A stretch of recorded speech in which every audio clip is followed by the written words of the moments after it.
الحمدللہ رب العالمین والعاقبۃ للمتقین والصلاۃ والسلام علی رسول الکریم اما بعد. باتیں تخلیق آدم اور ان کی ذریت کے تعلق سے چل رہی ہیں. حدیث نمبر ہے 3535.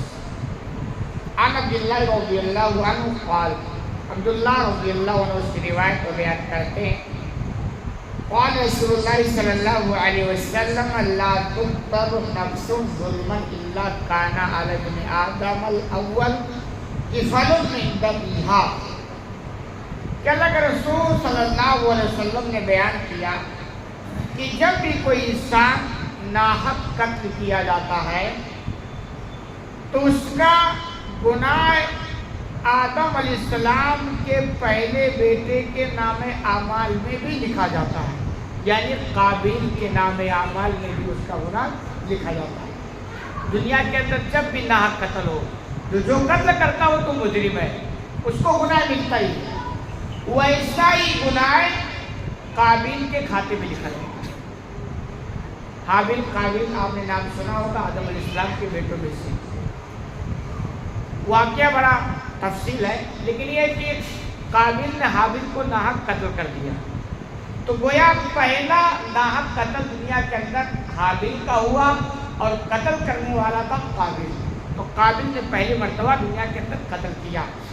تو اللہ کا شکر ہے, دنیا کے اندر جب بھی کوئی قتل ہوگا ناحق تو اس کے گناہ قابیل کے کھاتے میں بھی لکھا جائے گا. وجہ لأنه اول من سن القتل, کیونکہ سب سے پہلے اس نے قتل کی بنا رکھی, بنیاد رکھی, یعنی قاتلوں کا ماڈل بن گیا, نمونہ آئیڈیل بن گیا. تو اس لیے اب اس کو بھی گناہ ملتا رہے گا.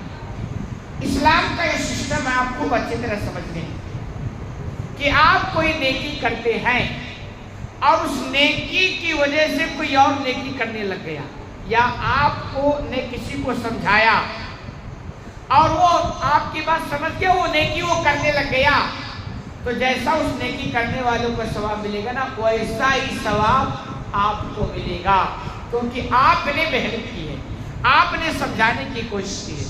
مثلا ایک آدمی نے مسجد بنائی, کوشش کی, زمین لی, بلڈنگ بنائی اور اس میں نماز شروع کی.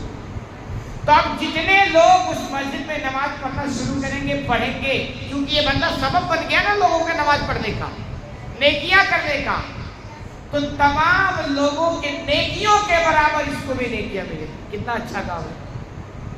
آپ نے کسی آدمی کو سمجھایا کہ آپ نماز نہیں پڑھو, نماز پڑھو.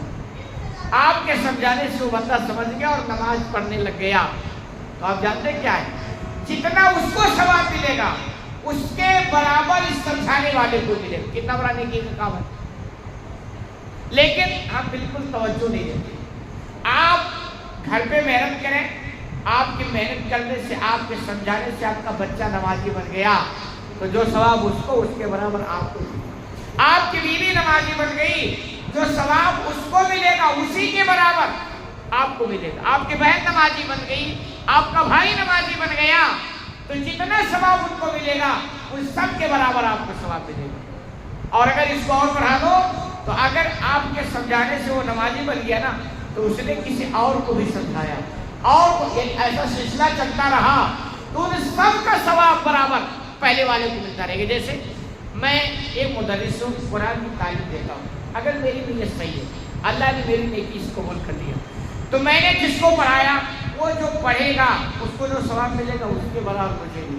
پھر اس نے اگر کسی اور کو سمجھایا, پڑھایا, تو اس کے برابر اس کو بھی ملے گا, مجھے بھی. ایسے ٹرانسفر ہوتا رہے گا. کتنا بڑا نیکی کا کام ہے. لیکن حقیقت میں ہمیں اس کی فکر نہیں. یہ تو نیکی کا معاملہ ہے, برائی کا معاملہ بھی ایسا ہی ہے.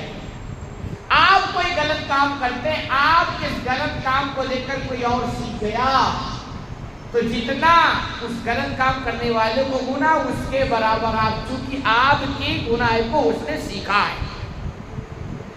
آپ بیڑی پیتے ہیں معذرت کے ساتھ, آپ کی وجہ سے آپ کا بچہ سیکھ گیا, وہ مجرم ہے, وہ تو جرم ہے, آپ بھی مجرم ہو. ایک آدمی شراب پیتا, اس شراب کی وجہ سے بہت سارے شرابی بن گئے, ان سب کا گناہ اس کو ملنے والا.